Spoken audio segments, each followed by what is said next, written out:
Hello. Okay. Whoa, I look different. My camera isn't in a new position up there, so I'm trying that out. Anyway, I'm making this video for everybody. But in particular, there were two people who very lovingly responded to the Onna-mai. I keep saying it that way because that's the way it's supposed to be pronounced. I'm not a stickler, but I am a stickler. No, I am a stickler. Okay. For correct pronunciation. Who responded to the Onna-mai video and the Onna-mai Reiki current and asked me for attunements. You know who you are. And I said I was going to make a video to show them the symbol again and how to use it and all that good stuff. And I'm going to try to make this multi-purpose and talk about symbols in general and Reiki symbols and all that good stuff. While I am feeling in the energy and in the current right now because, oh, there goes Skype, because my friends, it's so weird, and I always underestimate the power of doing these types of things for people, especially when you do it for somebody else and you're not thinking of yourself.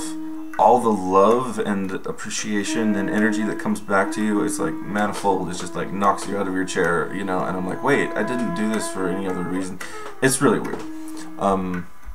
It gets into another point that I wanted to talk about, and I might not. I haven't decided yet. Okie dokie.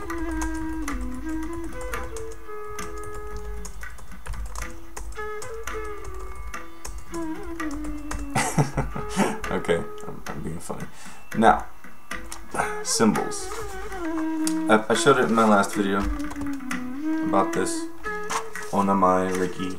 This is the first symbol that I received, and that was what sparked the entire current within me or whatever. And you start it here, and you draw it this way, and then down, and then over, and then you end with this little thing. So when you're doing it on somebody, it goes like this.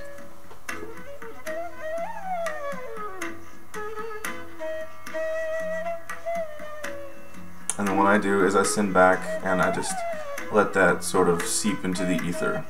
Okay? So when you're drawing a Reiki symbol over an object, let's say I have my obsidian sphere here. Ooh.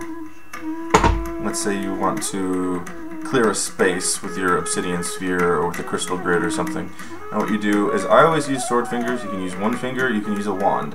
But what I find is very energetically important, you may not have this experience at all, but I do, is that you don't just go over it and then draw it, that you actually have the intent. Okay, I'm going to draw this symbol, and then you sort of lock into place. I should do that higher.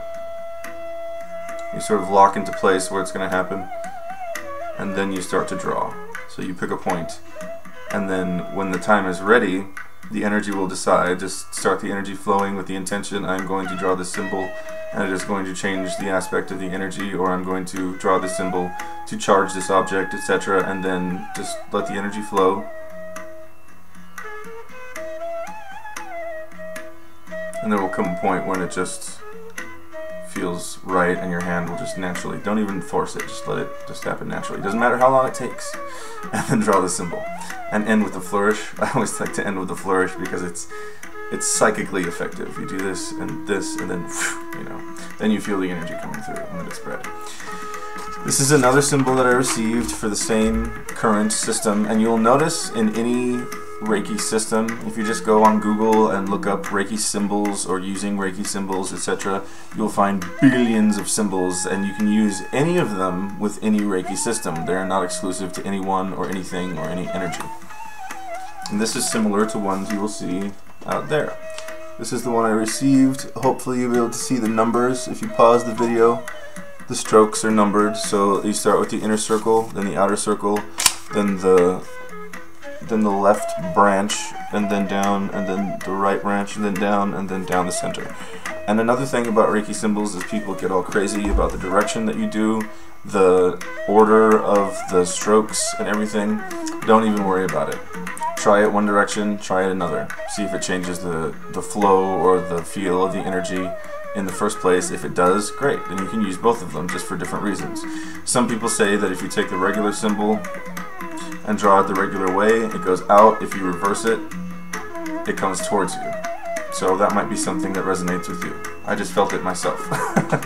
And that does resonate with me for some reason when I draw them backwards.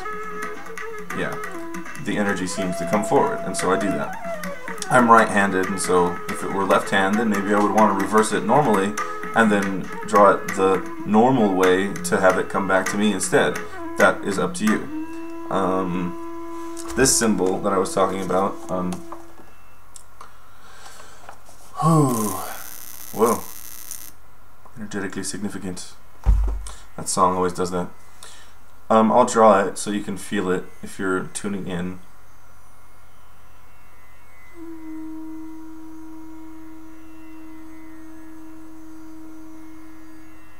Almost doing it backwards. And then down. This one it's got some ancient roots to it. I often feel very strong female figures when I activate this symbol.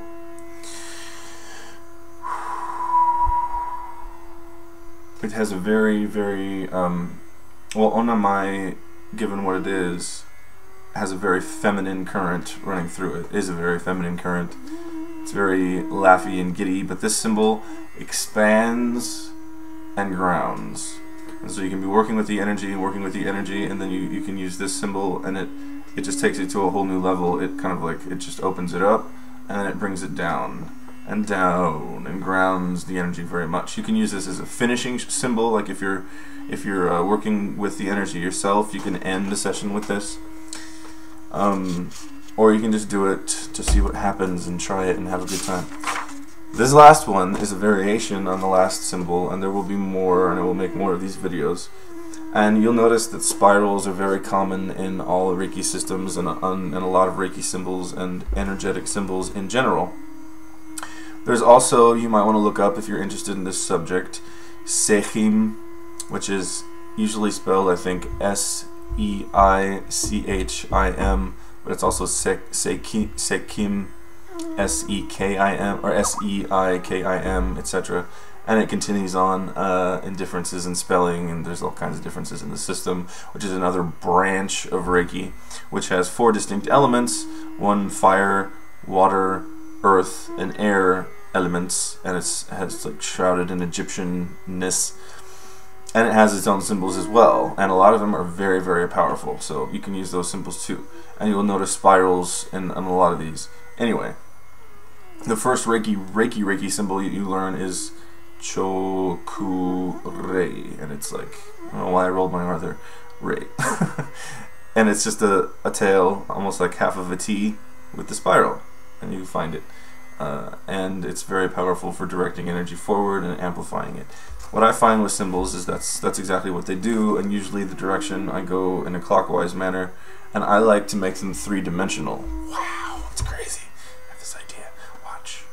1, and then this one actually starts down, down, and then through the center, and then it spirals up. What I like to do is step forward. When you're doing a spiral, any spiral, it really, really amplifies the energy if you don't just make it 2-dimensional, like it was on a piece of paper, but you really, really intend the energy to flow with this symbol. You pick your point, you start it going down, and then you move it forward. And as you're finishing, you step forward with 1 foot. This is like a martial arts type of technique. I don't know if I could stand up and show it to you. It would probably be the wrong angle. I don't know. Well, let me try it.